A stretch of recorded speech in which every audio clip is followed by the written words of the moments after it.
কাউকে বিনা কারণে চোখের পানি ঝরিয়ে যদি ভেবে থাকেন আপনি জিতে গিয়েছেন, আরে হতভাগা, আপনি তার কাছ থেকে হেরে গিয়েছেন, জিততে পারেননি।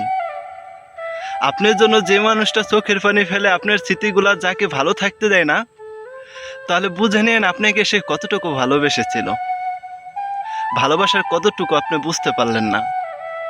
চোখের পানি দেখে একটু মায়া করতে পারলেন না।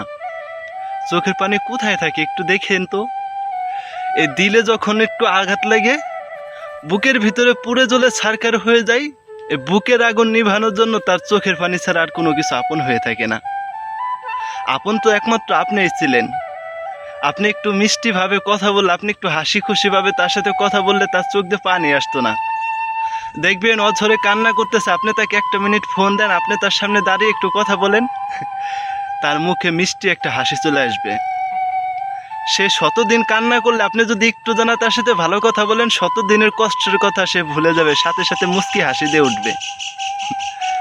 আর আপনি তার চোখের পানি বিনা কারণে ঝরিয়ে ভাবতেছেন জিতে গিয়েছেন। তার চোখের পানি সাথী ছাড়া আর পৃথিবীতে কোনো মানুষ হয়তো সাথী নেই। বুকের আগুনটা নিভানোর জন্য তার চোখের পানি যথেষ্ট হয়ে থাকে।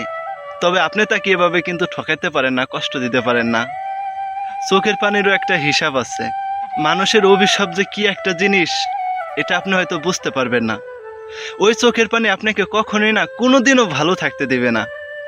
যদি কখনো বিনা কারণে আপনি চোখের পানি কারো ঝরিয়ে থাকেন, মায়া লাগে না? মনে কি একটু দোলাদে উঠে না?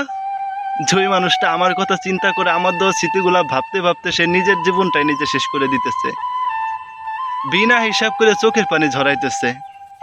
তবে আমি তার একটা খবর নেই না। তবে আপনার মতো বেঈমান পৃথিবী তার একটা হয়ে থাকে না।